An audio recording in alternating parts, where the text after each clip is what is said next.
Hello YouTube, my name is Elise and I'm coming at you guys with another video. And this time it's going to be all about my experience PCSing during the pandemic.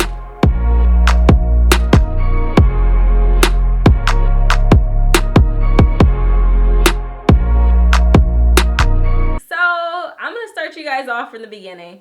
I PCS to Fort Bragg from Fort Leonard Wood, Missouri, and we were supposed to PCS back in May. But we actually ran into some hiccups, obviously, with COVID. My husband was supposed to go to airborne school before we PCS to Fort Bragg. So airborne school got canceled. And so we kind of had to push back our orders because there was a stop movement. And so we couldn't go anywhere. Yeah, obviously nobody could go anywhere. And we couldn't PCS anywhere, and we had to stay in that wherever we were. At the time, we kind of didn't know what to do because we had already went to Fort Bragg back in February, and we had found like a place to live, and we put down our deposit on our house, and we had kind of already started planning out our lives in Fort Bragg. Of course, that plan didn't go according to plan. And we kind of had to push back everything. It ended up working out for us because we did put in an ETP, was an exception to policy.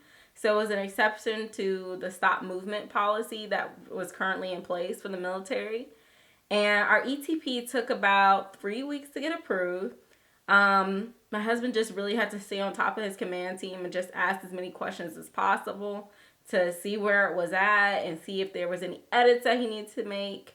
And once we got it approved, it went all the way up to like the Secretary of the Army, I think, and it finally got approved, and we was like super hyped because now our ETP was for hardship because we had already had our deposit down on the house, and we was renting a place at Fort Leonard Wood, so we would have lost our money in the deposit. So that was our ETPs for financial hardship.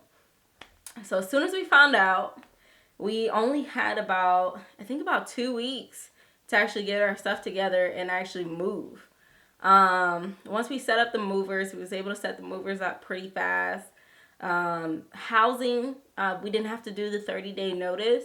We just did it from the day that our ETP was approved, and they were able to accept it. And then it was really no issues from there.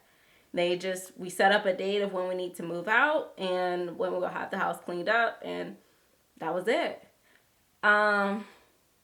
When the ETP, after everything was cleaned out the house, the movers came. They was able to come pretty fast, and we started our trip to Fort Bragg.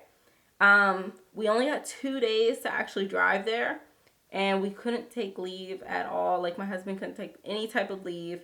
He had to go straight to Fort Bragg.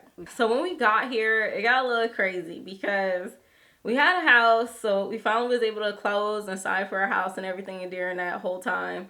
So we got here, we had a house to stay in, but we had no furniture. That's okay, for a little bit. And then we ended up not having furniture for almost a month. So all of our stuff was delayed. They didn't know where it was for a very long time, so that was very frustrating. We couldn't get any answers out of the person who was supposed to be taking care of our stuff and are giving us answers and giving us updates. They had none. So that was very frustrating. We didn't know where our things were at all. And then it was so crazy. So we was end up like being able to get inconvenience claims. So inconvenience claims is what you get when the government can't deliver your stuff in the time that they say that they can get it delivered when you first set it up. So when you set it up, they give you a no later than date.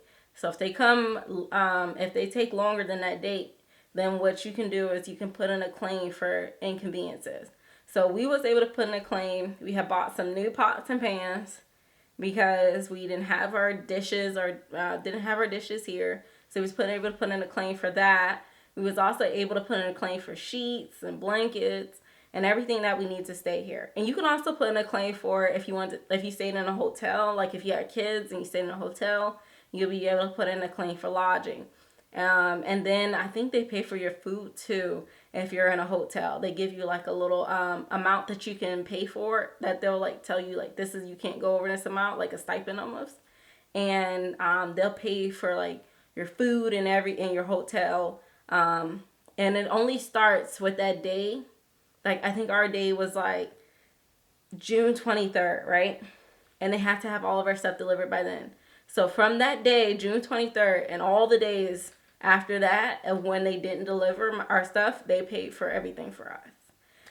But we didn't stay in a hotel. We just stayed in our house, and we just bought some blankets, and we bought some pots and pans, and all that stuff was then reimbursed back to us. So we had to pay it up front, and then they reimbursed us all that back. As far as us getting leave to actually move into our house and get our home goods, you can get, and it's up to your gaining unit to give you permissive TDY, which is 10 days. So you're not actually charged your regular leave. It's just extra leave that they give you for when you move. Now, it's up to your gaining unit to make that decision. It's not like guaranteed that they'll give it to you. And then also a big difference is that once our stuff did get delivered, it was, we had 180 days to make a claim. So that's very different from before. Because before, it was only about 90 days that you had to make a claim. And now it's 180 days. And that's just because of the pandemic and delays and things like that. And so that's the only reason why it'll take 180 days versus you can take 180 days to put your claims in for your damages versus the 90 days. Also, what was different this time is that we had a lot of quality control came to our house when we moved. And they actually was checking the quality of like the movers and making sure that they was following all the COVID guidelines that they had put into place. And so that was different, because I don't think we saw that last time we were moving. Anybody came out for quality control. So that was new. Oh, and if you're having an issue with getting your things, call quality control. Call them. They will have the best answers for you, and they'll be able to get you the answers that you need, because they'll write the company up for not getting you your things in time. And they'll find out who's at fault, and they'll figure out where your things are and give you a better timeline of when you'll get your things. So one of the biggest differences now with moving is still a pandemic going on, obviously. But one of the biggest differences now is that you don't need to put in an ETP. Your gaining unit needs to put in an ETP to get you to move. So basically, if they need you for mission purposes or need you to backfill a position, or your service member to backfill a position, so they're the ones who will put in the ETP for you. So that brings me to the end of my video. Hopefully you guys got a little nuggets of things that you guys can use for PCSing during a pandemic, just my experience.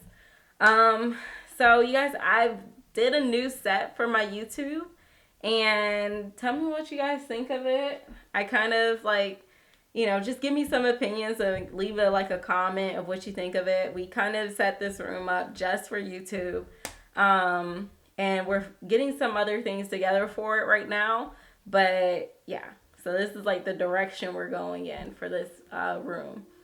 So like, comment, subscribe, you guys, and tell me what you guys think, and tell me any more video ideas.